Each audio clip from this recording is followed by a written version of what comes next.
In Physical Anthropology, Section 2549. This is your host, Derek. This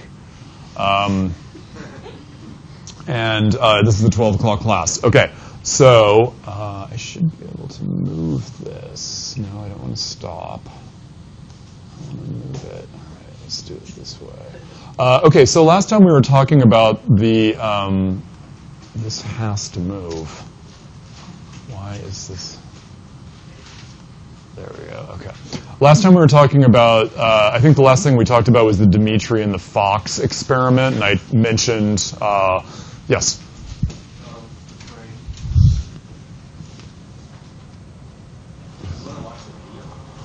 No, I was just about to tell you that. I'll post it on the website. It's 10 minutes. Watch it on your own because we have a bunch of stuff to do and we're behind. So I'll post the link on the website and you can watch it. We went through the experiment. We went through the results, right? Okay. We didn't go over this slide? I remember this slide. I remember that guy. Yeah. They were nicer. The slide came up, we never discussed it. Oh, okay. So there were three categories of results. I mean, basically, remember what they selected for was flight distance. So the foxes that would tolerate people coming the closest to them were the ones that were selectively bred. Okay, so it's an artificial selection experiment, what Darwin called artificial selection. And what happens, of course, that behaviorally it ends up over the generations that the foxes get more and more friendly and they have reduced fear of humans. They start acting like dogs, but the interesting thing about them is that they also actually undergo physiological and morphological changes. So they begin to look more like dogs too. They get softer and fluffier and stupider, and their tails start wagging and all of this kind of stuff. And this is purely as a result of simply selecting them for flight distance. And that's all of these other things result.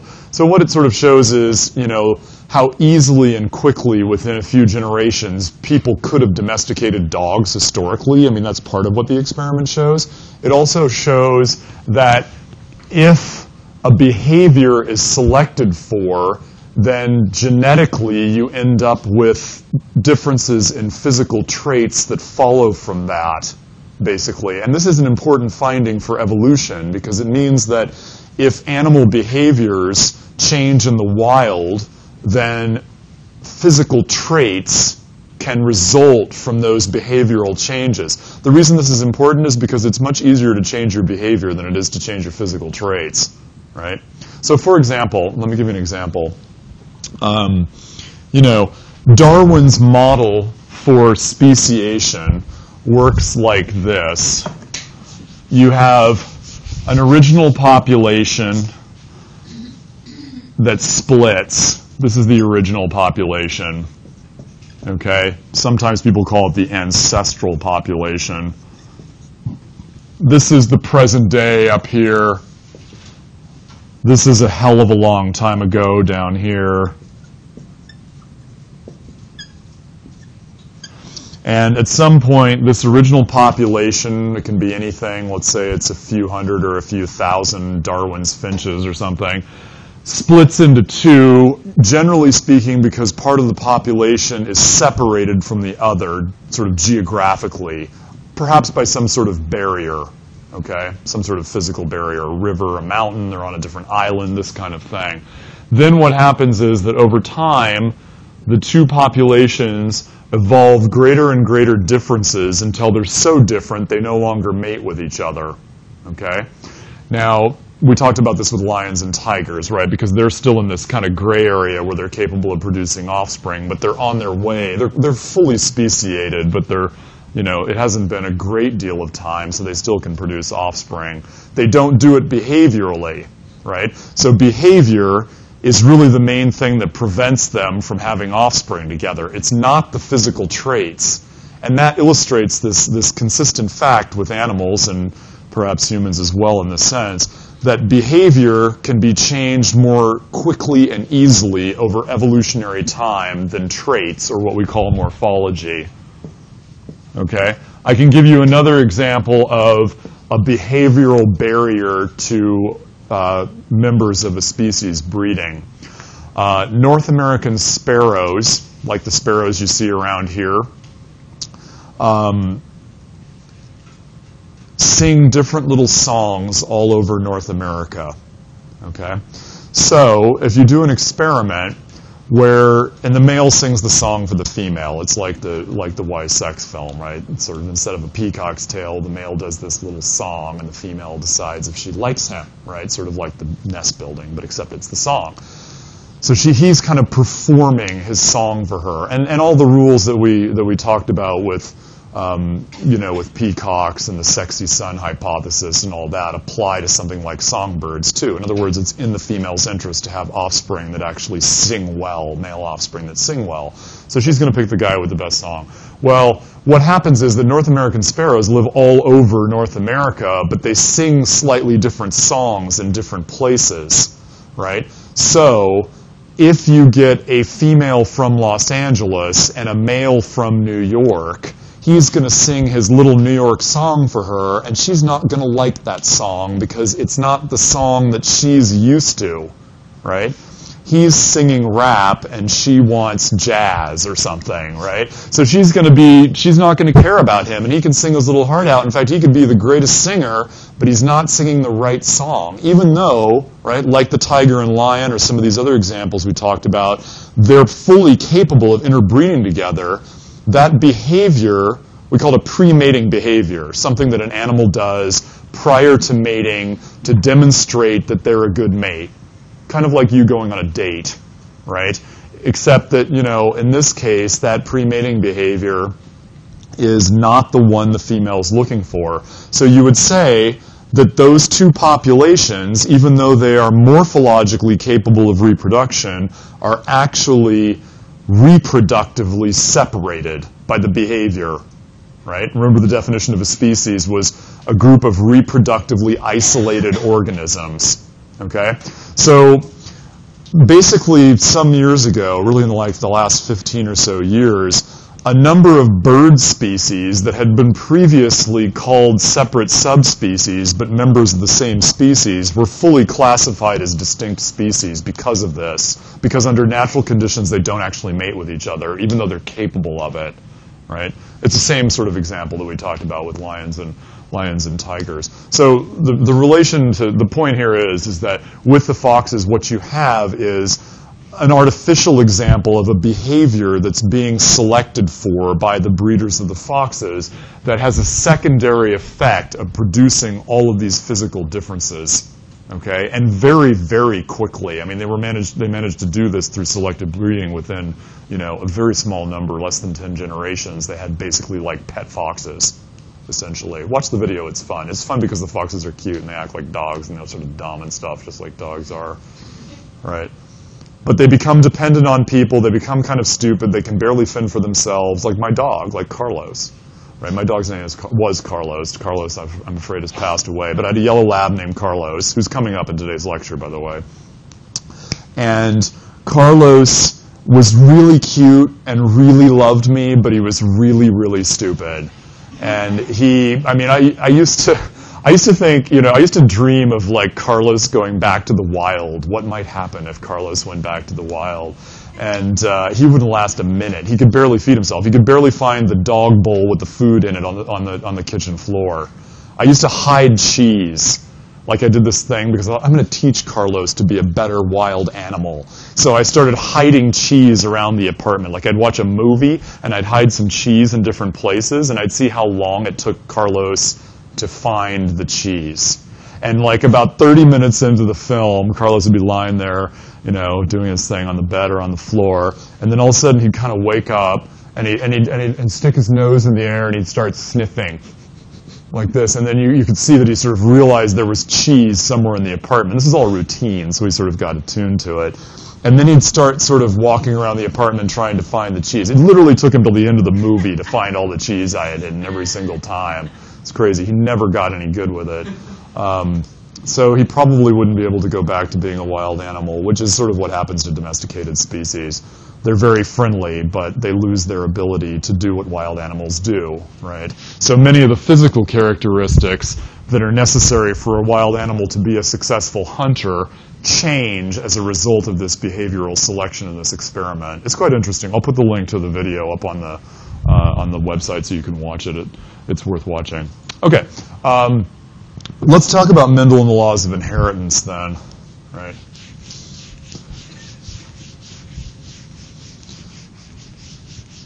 So the Fox experiment wasn't about genetics in terms of like the molecular genetic basis for these behaviors or traits. It was more like Mendel, which they sort of selected for certain things and then saw what was going to happen.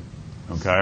Now, this was a different sort of experiment because they were selecting for a behavior, and the traits that changed were not simple Mendelian traits. Okay? Remember that the reason why Mendel is able to actually determine what he learns about inheritance is because he's studying traits that are simple Mendelian traits. What did that mean? They don't? The alleles don't mix up. Okay. They're physically visible. They show up in the phenotype. Tell me more about the characteristics of simple Mendelian traits. What's that? There's only two results, yes. Remember, it's an either-or thing. Discontinuous variation. You can't be in between. You can only be one or the other, right? And one thing is, one of the alleles or characteristics is dominant, and the other is recessive, okay? Those are all characteristics of simple Mendelian traits. These are not simple Mendelian traits. This is just a kind of similar experiment in terms of inheritance. That's interesting. Now, you may remember from high school something that's called a Punnett square. Okay, and a Punnett square. You may think Punnett squares are stupid. You probably do. How many people do remember these from high school? Raise your hand. Okay, lots of you. So what does a Punnett square do? Well, it helps you predict the offspring of matings between individuals, and it helps you to figure out the ratio of offspring in terms of their genotype and phenotype. Okay, so in this case, you've got heterozygous parents, and this particular illustration is for tall and short, with tall being a capital T and short being a small t.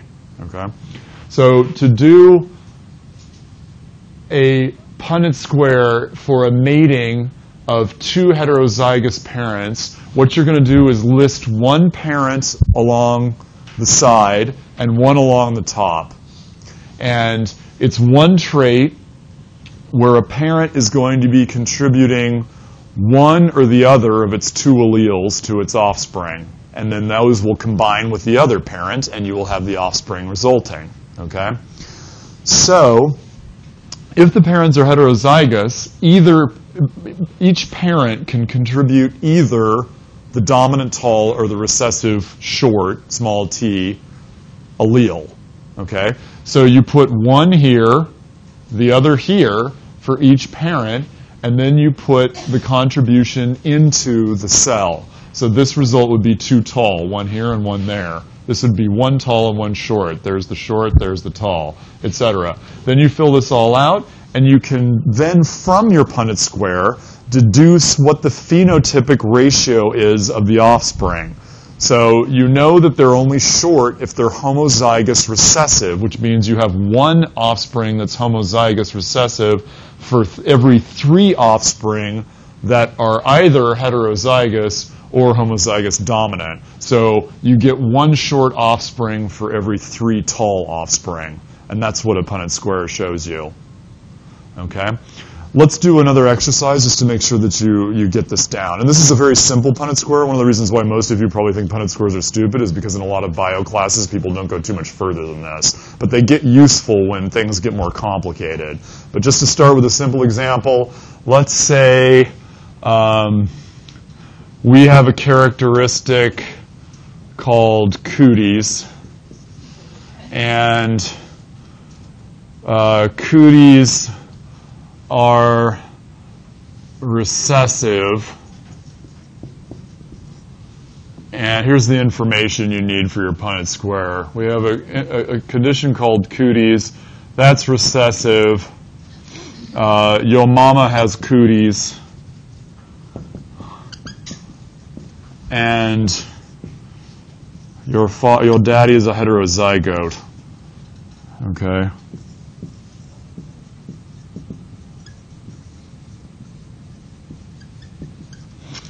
What percentage of their offspring will have cooties? 25%. Okay. Is that the answer? Do we all agree on that? Did you use a Punnett square, or did you just figure it out in your brain? Both. So you confirmed it with a Punnett square. How would that work? If your mother has cooties, let's say this is dominant and this is recessive. So your mother is too small. Your father is a large K and a small k. This is too small. This is large and small. This is large and small. And this is small and small. In order to have cooties expressed in the phenotype, you need to be homozygous recessive, which means the answer is not 25%, it's 50. Do you see? Okay. There will be a problem of this nature on your test.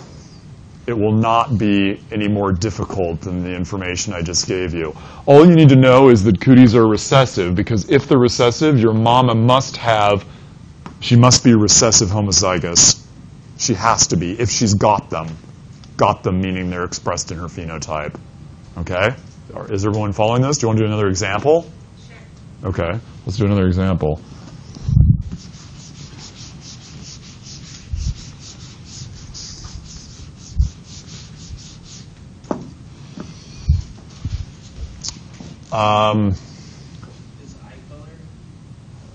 Not simple Mendelian. We could do earlobe attachment, but let's invent something hypothetically. Let's say you've got horns like Satan. Whatever. This is the trait. The trait is dominant this time. Let's say your father has horns and your mother doesn't. What percentage of their offspring will have horns? Yes? How do we know that the father has 2 capital letters or 1 capital and 1 lowercase? That's exactly what I wanted you to say. Congratulations, you win the prize today, which actually there is no prize, but congratulations. Yes, you cannot do a Punnett square with the information that's on the board. You need another piece of information, because if the father has horns, he could be either homozygous or heterozygous. For you to do the Punnett square, you must know which it is, and that's what I wanted somebody to notice and catch. Okay, do you all understand why? So if I gave you this problem on a test, I would have to give you a multiple choice option of it cannot be known. Otherwise, you would raise your hand and say, Professor Milne, or actually just go ahead and call me Your Highness. Your Highness, there seems to be a mistake on the test. And I will say, yours is not to question. Get back and take that exam. No, I will listen. I will listen, look at the problem, and find out that I did a mistake, which I won't do, but that's what you would want to do. So let's say the father has horns, but he is heterozygous. And then our final question that you want to answer with your multiple choice question is, what percentage of offspring has horns? We can take Satan off of this if this is upsetting people. Okay. What do you say? 50% again? Is it 50% again? Okay, let's do the Punnett square. We'll put the father across the top. The father's heterozygous. We'll make horns H, lowercase h. The mother doesn't. If it's a dominant trait, that means she has to be homozygous recessive, because if she had either allele as the trait, she'd have the horns. So you know that automatically. And then we get this, this, this, and this. So what percentage has them? 50 again. Okay? The answer isn't always 50. It depends on the parameters of the project of the problem. But do you get it? Okay. I hope you get it, because we're going to try a more difficult example fairly soon. All right. This leads us to the next issue, which is the principle of independent assortment. One of the characteristics of Mendelian traits is that if you look at more than a single trait, they're not in any way linked. Okay? So independent assortment refers to the fact that genes controlling different traits are not linked. They are inherited independently. Okay? And independent assortment is a principle, and it is a principle that applies to Mendelian traits. It doesn't always apply. Sometimes genes are linked. That's why you get things like dark hair and brown eyes inherited together, or blonde hair and blue eyes, or red hair and light skin, that kind of thing, because genes can be linked together, and we'll talk about what's called linkage a bit later. But for Mendelian traits, they're independently inherited. They don't influence each other. They're completely separate, and this was also critical for Mendel in discovering the laws of inheritance. Okay, so if we do a Punnett square for two traits, okay, it would look like this.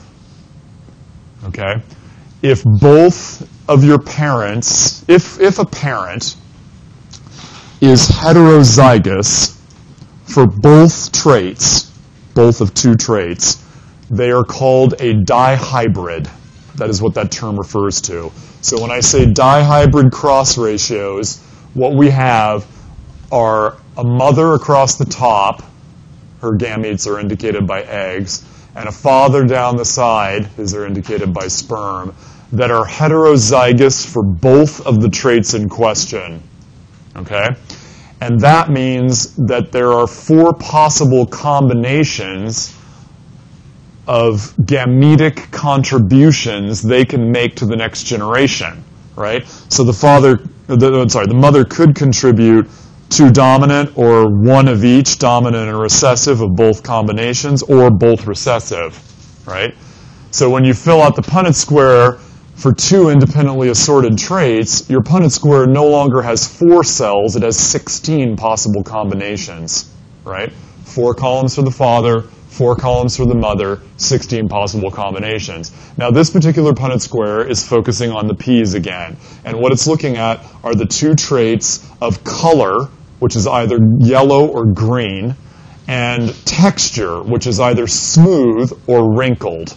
Okay. Now, with that information, you know, they put the P's in here to tell you how it works. But I could also tell you which is dominant and which is recessive, and you could use the Punnett square to figure out the phenotype. But this is just giving you the answer, right, to make things easier. And we could have gone through this as an exercise, but we'd have been here for a while, so I didn't want to do it. But without telling you anything, when you look at the results in the Punnett square, you can tell me that which 2 traits are dominant. What's the dominant color? Yellow. What's the dominant texture? Smooth. Okay? So, basically, when you do your whole Punnett square for these 2 independently assorted traits, you end up with dihybrid cross ratios for the F1 generation, which is the offspring of these parents, right? This is F0, these are the F1 generation. And the F1 generation has a ratio of offspring, a phenotypic ratio of what? How many possible phenotypic outcomes are there? No. Phenotypic outcomes. 4. What are the 4 phenotypic outcomes? Smooth and yellow, smooth and green, wrinkled and yellow, wrinkled and green. Those are your 4 possibilities. Those are phenotypic outcomes, okay? So we have 4. So how many of the 16 are smooth and yellow? Count them up.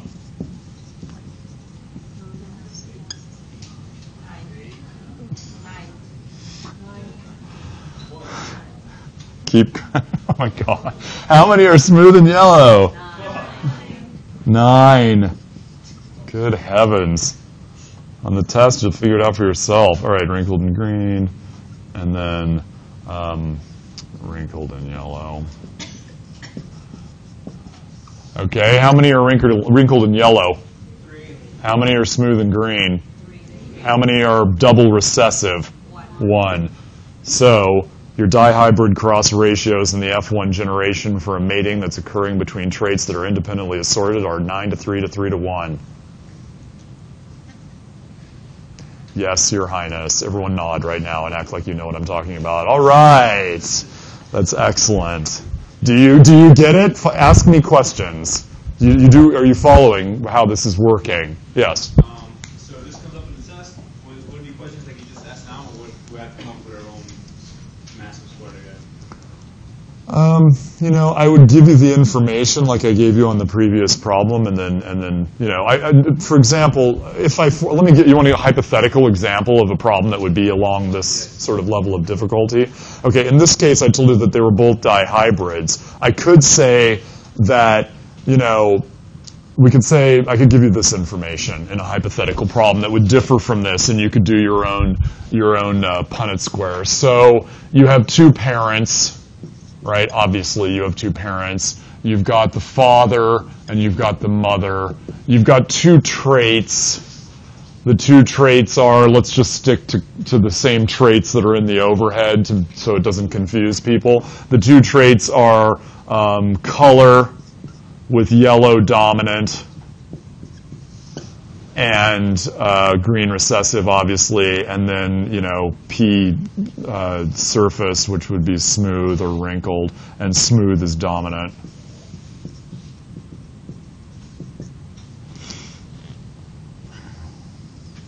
So color and shell texture.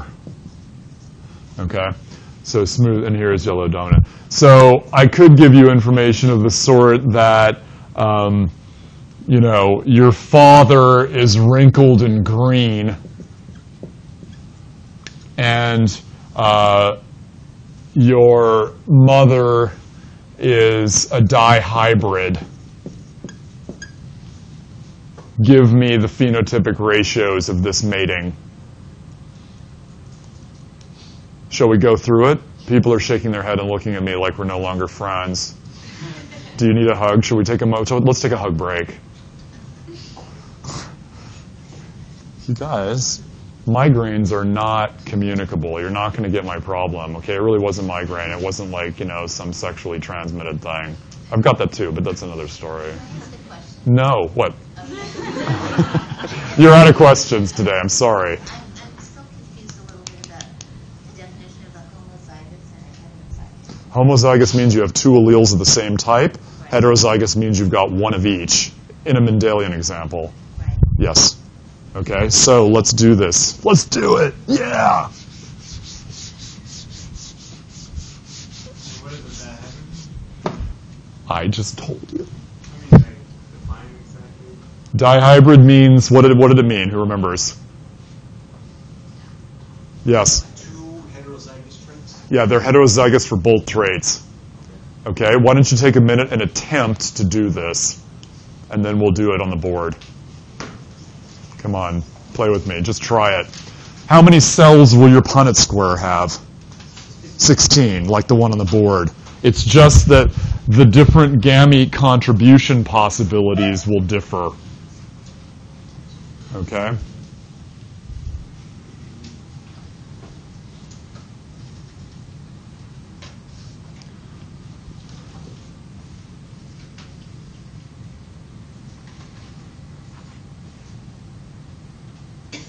So they're doing color as a large A and a small a, and they're doing texture as a large B and a small b for the letters to use in your Punnett square.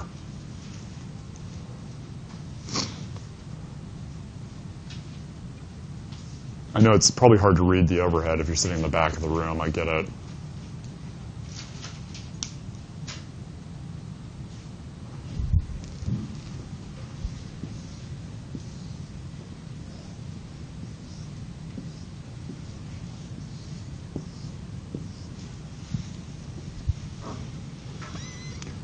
Okay, so across the top we do the female, right?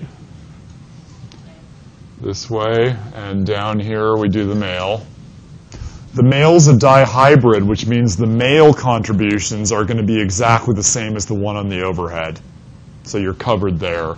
So that can be AB, right? What do they put next? AB, AB, or AB. Okay, now the females, the tricky part. The females wrinkled in green.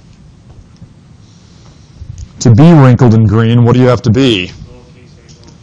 Yes, you have to be homozygous recessive for both traits. Okay? So that means that her contribution will always be what? Lowercase a, lowercase b. So you just put a lowercase a, lowercase b, lowercase a, lowercase b, lowercase a, lowercase b. And then you fill out all the letters and come up with the ratios. Okay? How are we doing? Shall we do that together too? Somebody have an answer yet? Takes a little while with 16. It does get quite a bit more complicated after you get out of 4 cells. The 4 cell problems are easy.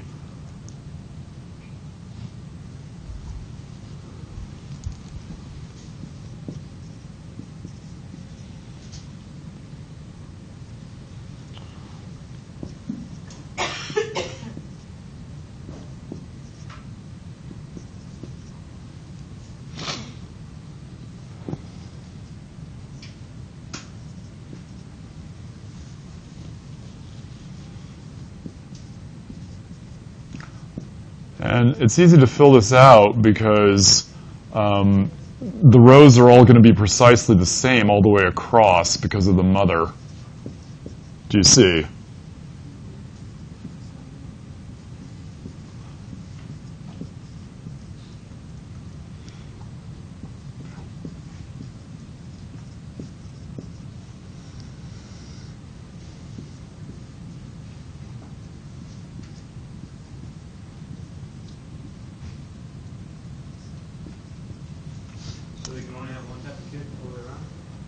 Well, they got more than one type of kid. How many types of kids can they have? Can they have all 4 like our other example? Yes, they can.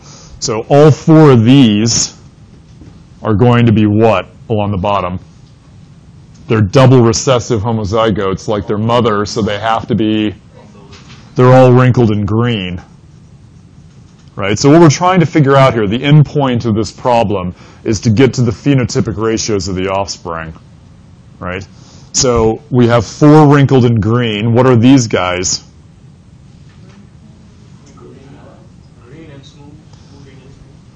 They are green, which is lowercase, right, and smooth. You have 4 of those.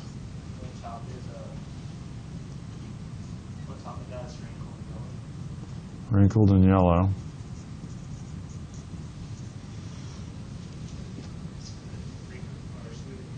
And this is smooth and yellow. So basically, because of the fact that the mother is a double homozygote, you end up with 4 to 4 to 4 to 4, or if you want to say a 1 to 1 to 1 ratio, you could reduce it to 1 to 1 to 1 to 1. Okay?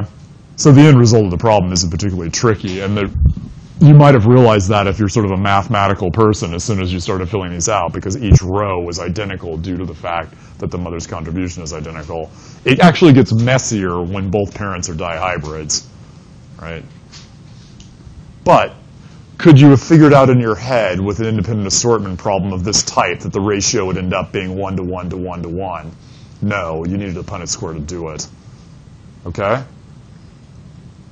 We okay? Are you filling this out on your paper, or at least conceptually understanding it? Okay.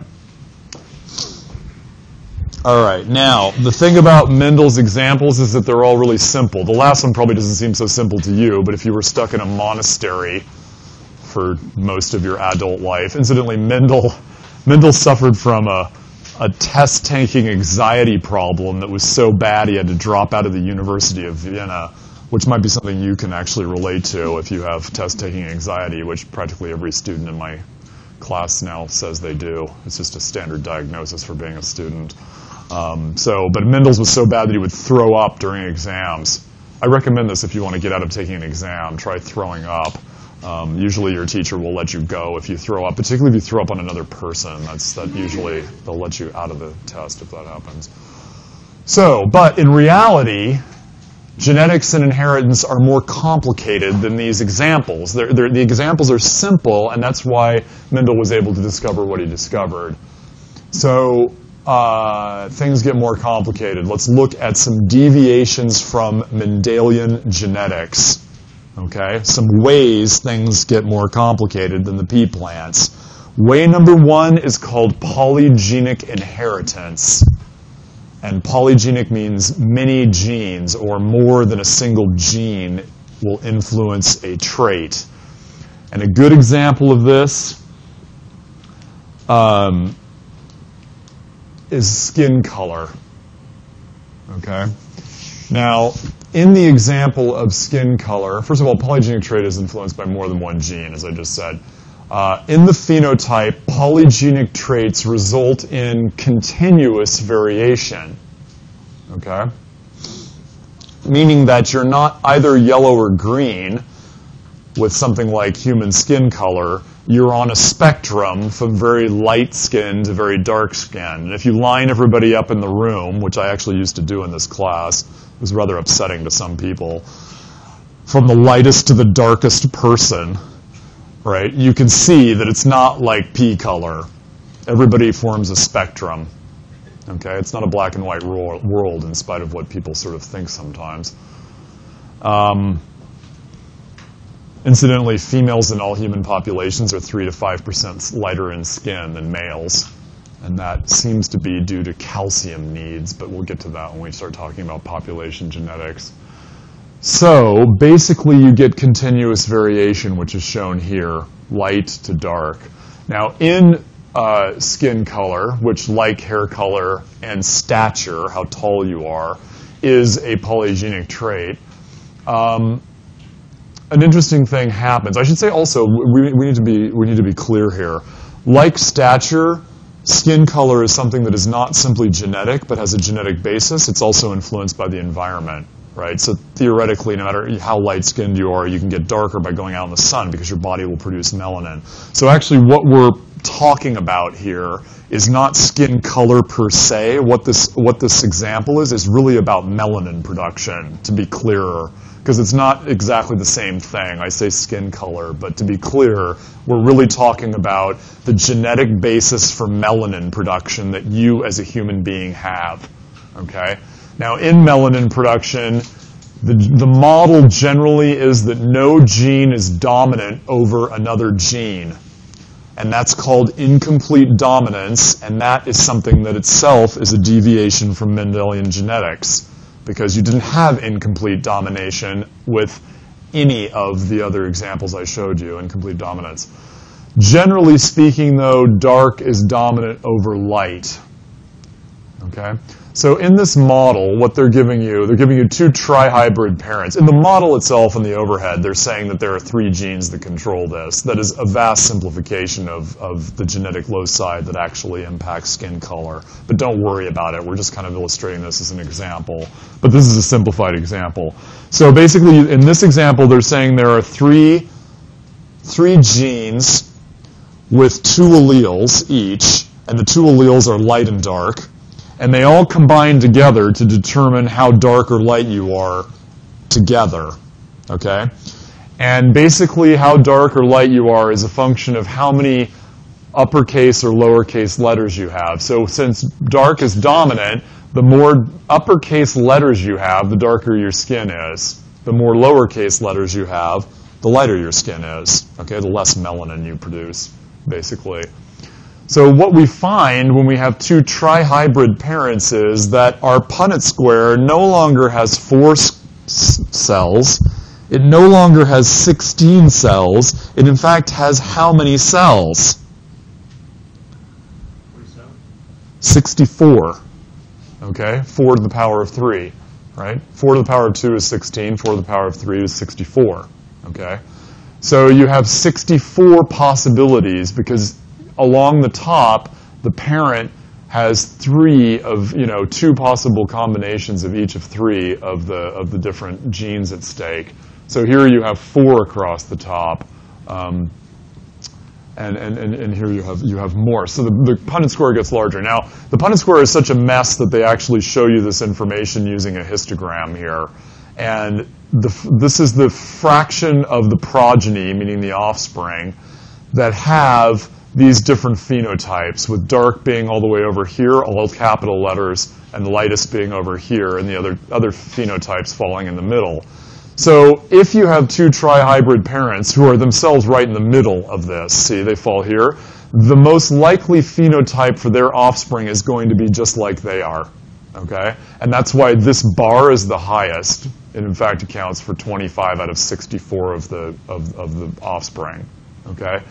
The next likely is that they would be immediately to the right or immediately to the left, be slightly lighter or slightly darker. But if the alleles combine in the right way, you can get two parents that look like this having a child that looks like this or looks like this.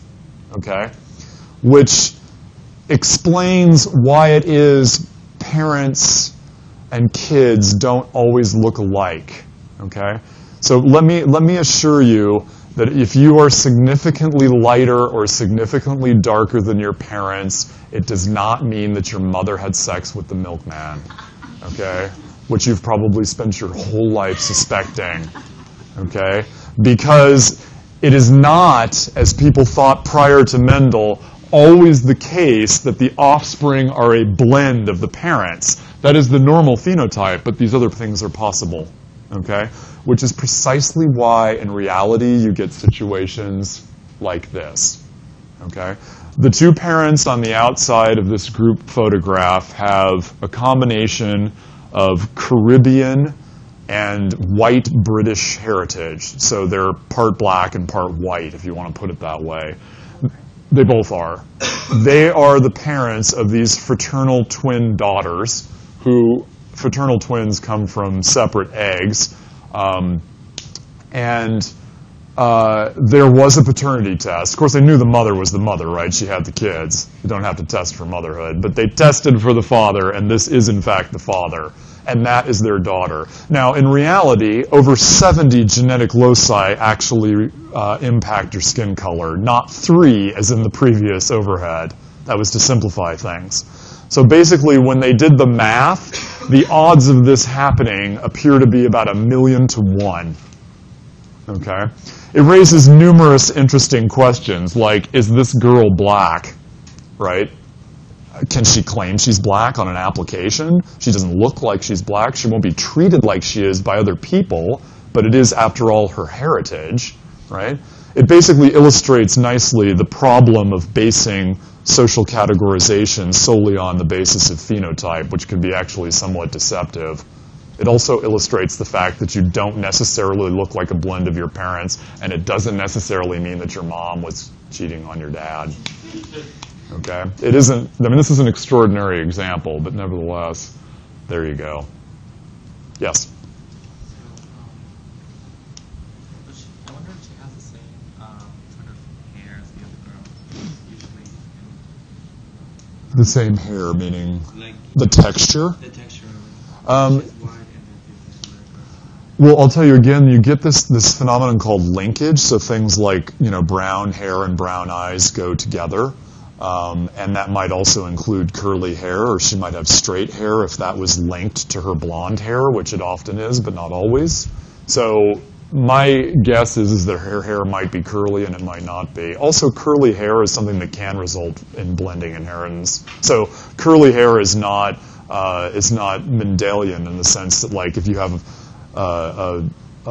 one parent who has curly hair and the other who has straight hair. Like my brother and sister-in-law. When we were kids, my brother had an afro, which was really desirable back in the 70s. Everyone wanted an afro. Like, people were going out and getting perms because it was, like, so cool to have an afro.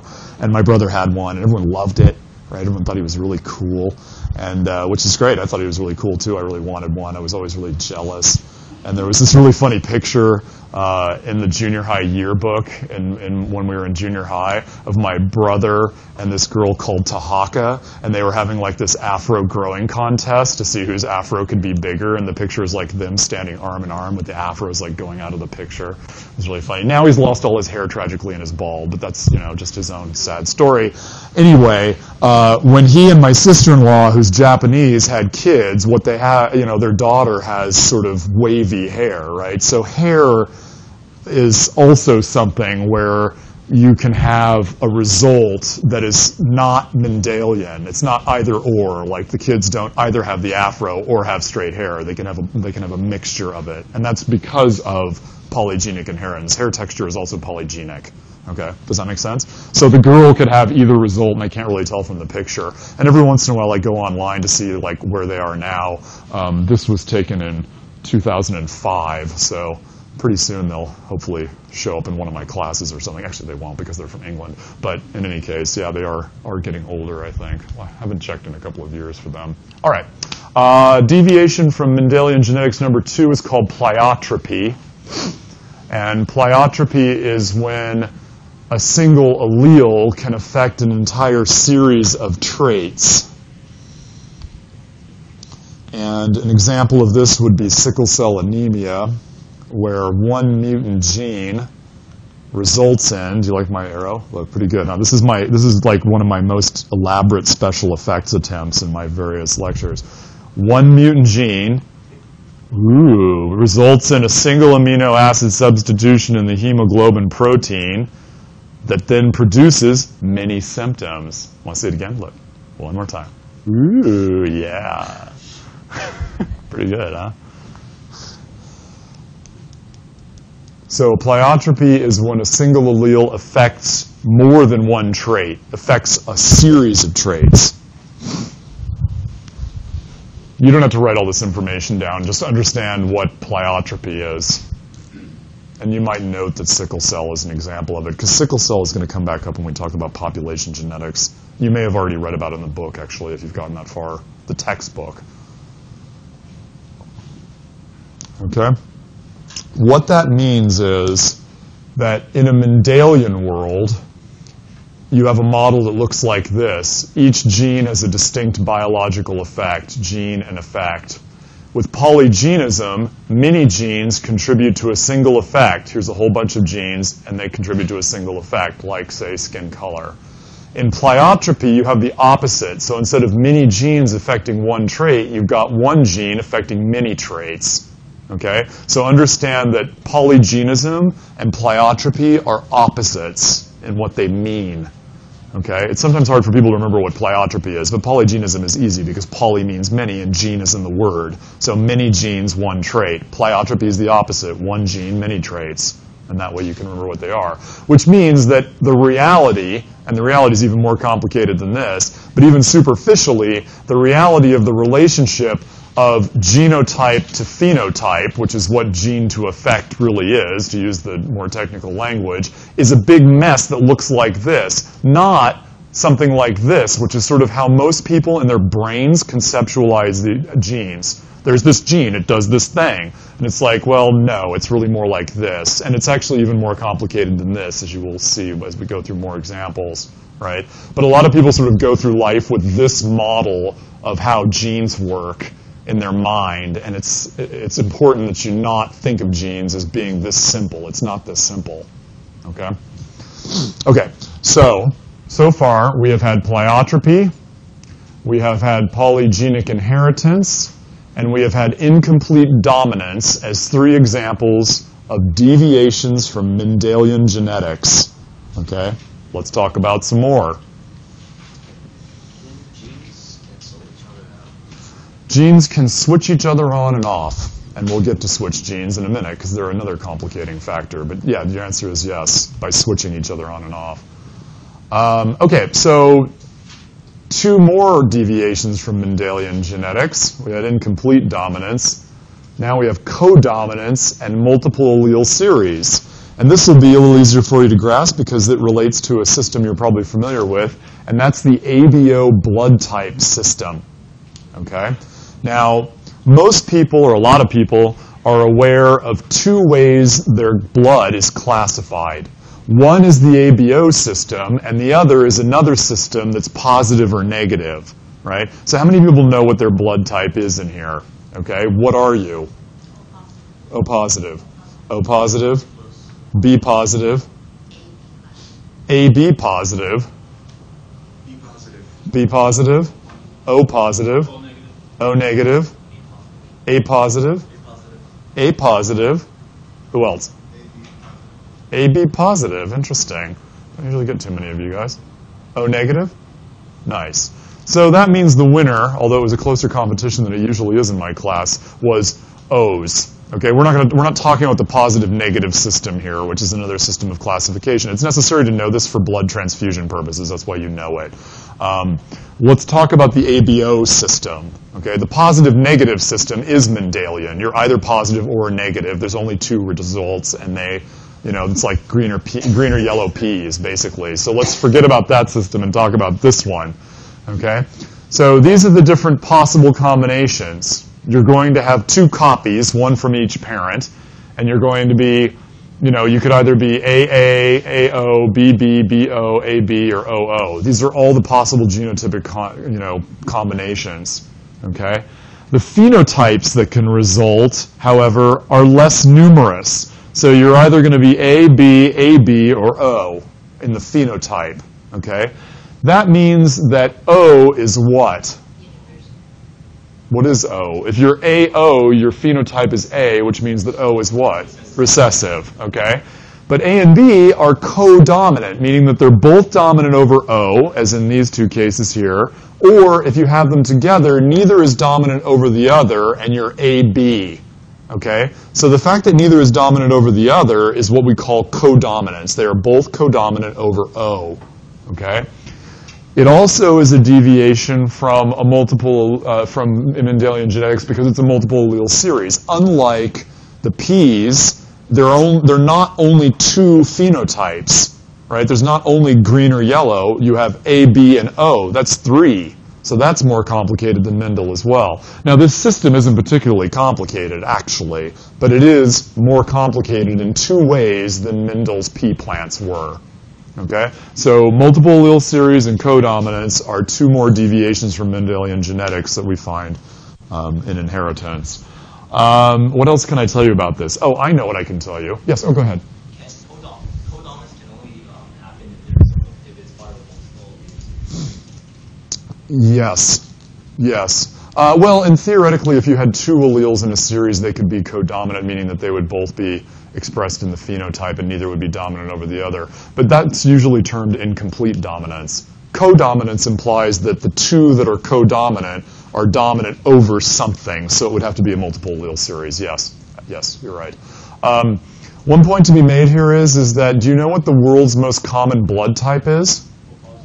Yes, and in fact, type O in this system is the most common blood type in the world, and it was the most common type in this classroom too, okay, which it usually is when I do this exercise. When we talked about whether or not you had free hanging or attached earlobes, most people in the room had free hanging, and I said, so what does that mean? And people said that means that they're dominant. And I said, yes, free hanging earlobes are dominant, but the fact that they're more numerous does not automatically mean that they're dominant. Do you remember this? Yes, and I said we'll talk about this again later. We're going to talk about it now. Because note that O, which we know is recessive, right, is the most common in the world. How does that work? How did this happen? How does a recessive trait become the most common in the world? Yes? Maybe event in the past or selective breeding or something. Selective breeding. Keep going with that line. What does that mean? At one time in history, maybe it was more efficient to have all positive blood, and people with all positive blood Oh, nice. Yeah, maybe it was natural selection that led O's to reproduce at a higher rate, and natural selection selected for the recessive trait. Or it could be, as the evidence suggests that it is really simply a question of the fact that O people had more kids with other O people. And that's it, right? My sister-in-law is type O, which means if you're doing a Punnett square for this, she has OO blood, okay? My brother is AB, okay? Oh, look, kids, let's do another Punnett square. I'm just high on Punnett squares. What's that? Are you doing a square in your sister and brother? Sure, why not? Well, you say sister or sister-in-law? Sister-in-law, yeah, I call, it's always awkward, right? Because you say, it's so weird that we call people were related to by marriage in law and English, because it makes it sound like you're sort of stuck with them legally. It's so we're like, yeah, my sister-in-law, right? And so I don't call her my sister-in-law because I want to make her feel like I love her and that I'm not just stuck with her legally, so I call her my sister, but then that's weird because the implication is that like my sister and brother are sleeping together. So you can't win in English. It's weird that way. So yeah, my sister-in-law is O. And my brother, oops, let's make him a male, is, sorry, this doesn't go that way. Screwing this up. All right, so she's over here and he's down here. He's AB. So if you do the Punnett square, you end up with, their offspring mathematically, are going to be all A or B. But everybody is also going to be an O carrier, right? Which means that in the F1 generation, in this kind of mating, type O blood disappears. But the allele is still there, perhaps, if they marry a type O, to be expressed again in the next generation, right? So in other words, to have a really high number of O's, what you need is a lot of O's mating with each other and having kids, and then you have more O's. That's just simple population genetics. Okay? So in other words, the point to grasp here is that just because it's recessive does not mean that it is less numerous in the world, right? Which is sort of what our line of reasoning was with the attached earlobes. Okay? We were right. Attached earlobes is recessive, but that doesn't mean it has to be fewer in number. Okay? Okay, so those are two more deviations from Mendelian genetics. Next, we get to the strange case of Carlos. And Carlos, my dog was a yellow lab. And labs come in 3 colors. Does anybody have a lab? Nobody had? You had a? Which color do you have? It was black. It was black, okay. So labs come in black, brown, and yellow.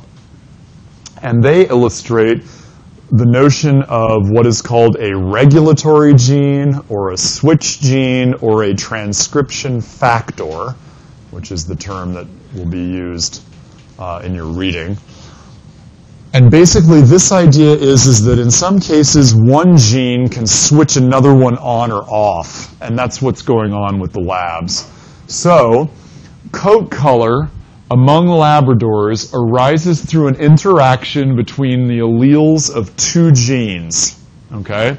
One gene produces melanin, like our skin color example. Okay? The production of melanin is what causes animals to be dark or light throughout nature, right?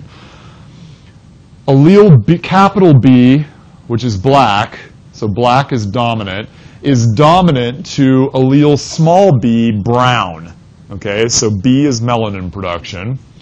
Another gene affects the deposition of pigment in an individual hairs. Okay, so allele capital E promotes the deposition, meaning it allows the color to be deposited in the hair.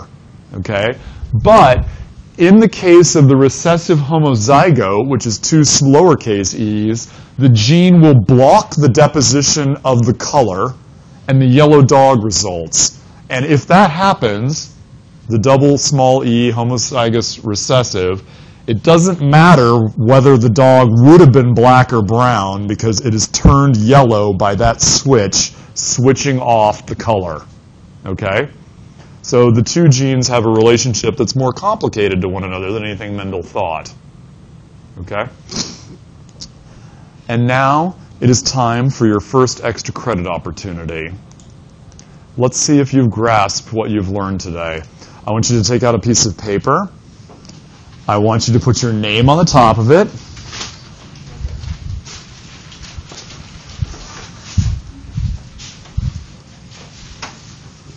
And I want you to determine, I want you to tell me several things. You are going to have a dihybrid mating of Labradors.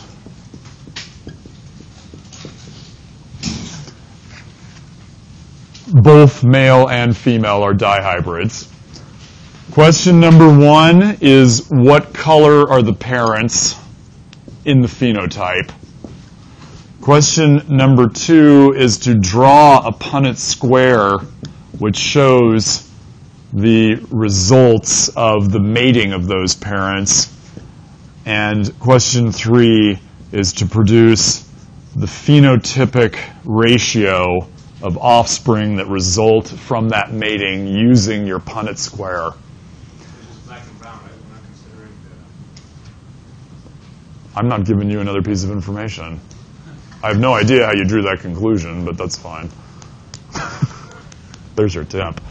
If you can satisfactorily answer the 3 parts of this question, construct the correct Punnett square, produce the right ratios, and tell me what color the parents are that are dihybrids, I will give you 7 points of extra credit.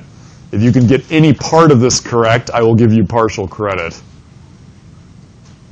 And you've got about 5 minutes to figure it out. I'll give you a little extra time if you need it. And I will tell you that when I gave this problem to a class of UCLA students taking the same course, about 25% got it correct. Although I will say that I prepared you a little bit better because we went over a few Punnett square examples. But usually only a few people get it right completely in my classes. So don't give yourself grief if you don't get this. Nothing this hard is on your test.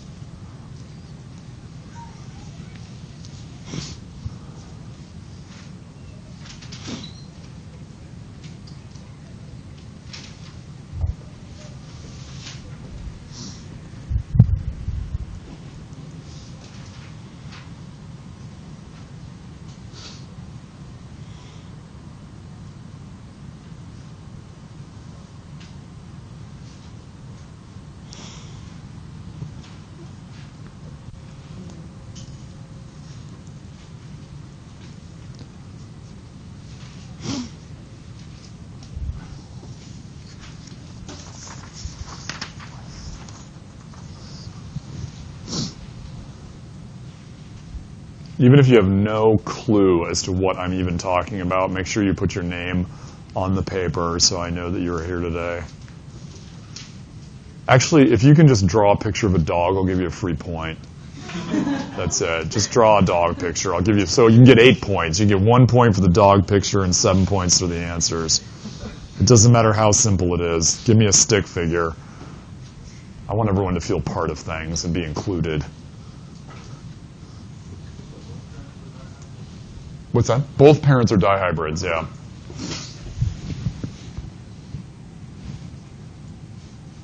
I know you can do this.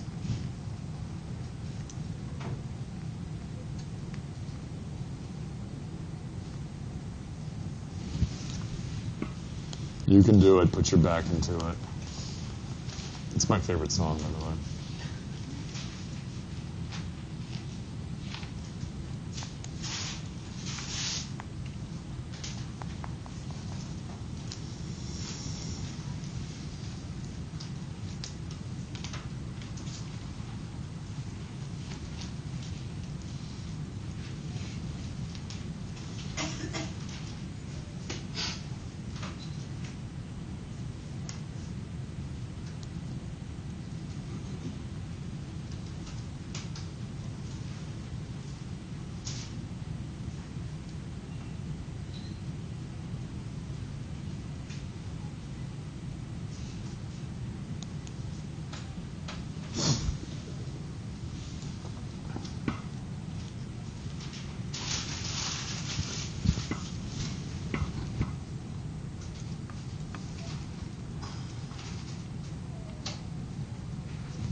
When you're done, just hang on to them. I'll come and collect them in a minute.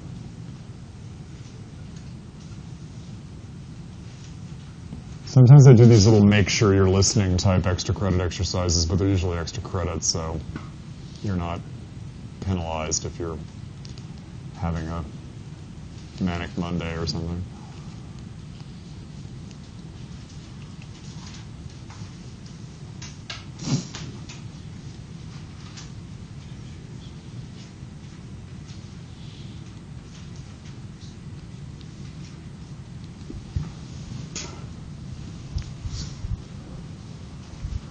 Don't forget to draw the dog.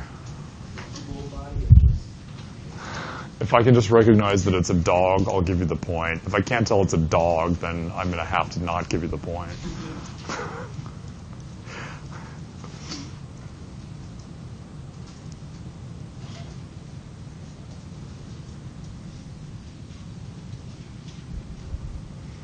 I used to bring Carlos to class when I taught this, but that got out of control. Nobody could pay attention because they were all too busy like petting Carlos. He was a total distraction.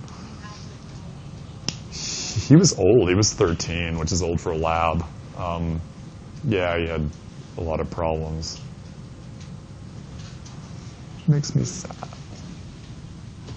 He was so cute. He was so cute. He was way cuter than the one in the picture there. He's so cute that this girl tried to buy him from me at a stoplight. She's like, oh, that's the cutest dog I've ever seen. She's like, I want that dog. How much do you want for that dog?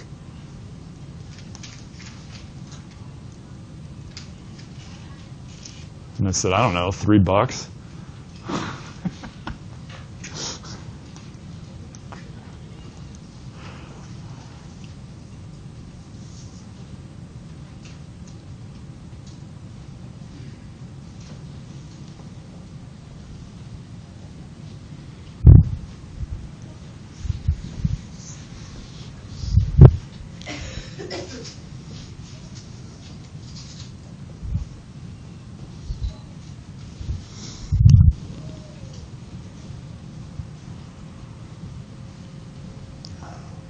A few more minutes, you guys.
Nice.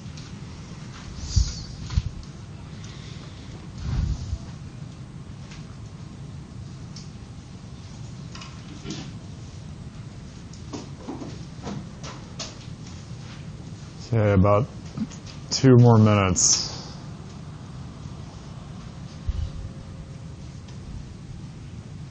Color of the parents, Punnett square, phenotypic ratio of offspring.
Some people are putting a lot more time into drawing their dog than they are into the Punnett square. Make sure your name's on it. All right, if you're done working or you're giving up hope, go ahead and give it to me when I come by. If you want to keep working for a minute, I can come back.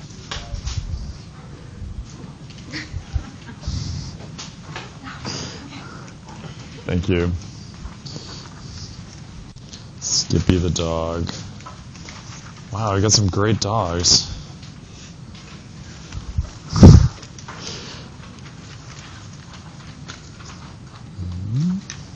That was a little better.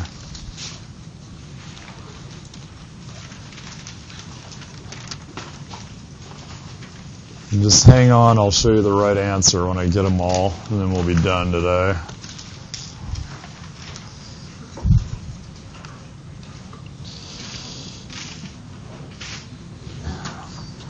You're closer.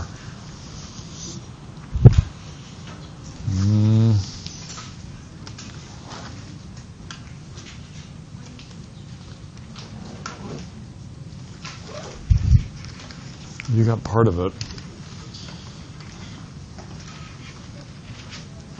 Nice. Talking about the dog or The rest of it, I don't care. I mean, I assume the dog is okay. Nice. Mycomatic. It sounds like a small appliance from my kitchen. It slices and dices. It's the Mycomatic. Thank you. Thank you. That looks like a beautiful window.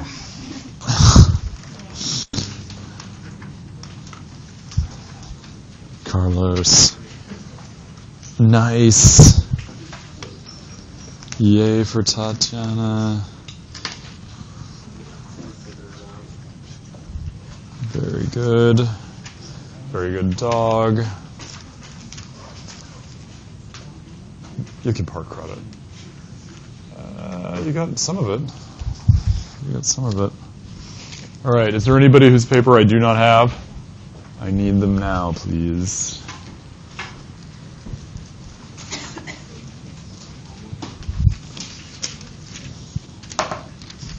I have everybody's extra credits. And how did you do? Oh, almost. You just can't count to 16. But other than that, you did well.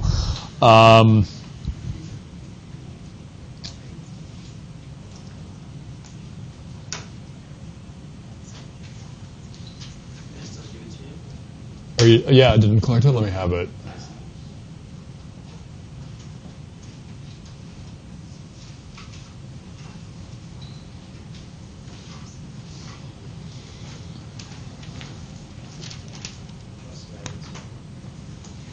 This is your answer. Let's record this display here.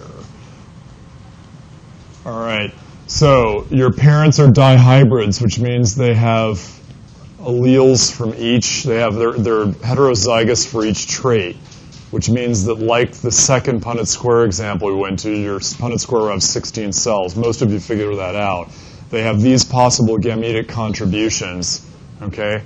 The same four. I mean, the Punnett square is actually very, very similar to the independent assortment of two traits. The only difference is that you only have 3 possible phenotypic outcomes, not 4. And that's because homozygous recessive turns off the other 2 in the yellow dog results. So if the parents are heterozygous for both traits, you wouldn't have a yellow dog because they have to be homorecessive in order for the dog to be yellow. If they're heterozygous for color, then they're black because it's dominant, which means that both parents were black. That's the first question. This is your Punnett square, and your phenotypic ratios of the F1 generation are 9 black to 3 brown to 4 yellow. And thus, for your information, a brown Labrador is the least common type due to this regulatory gene. There were, by my count, about 5 people in this class that got this right, which is quite great, and lots of you got partial credit. Again, nothing this hard will be on the test. That's why I made it extra credit, but hopefully now that I'm showing you the answer, you understand how it works. Okay? Thank you so much for playing my game, and I will see you guys next Monday. Have a good weekend, and study, study, study.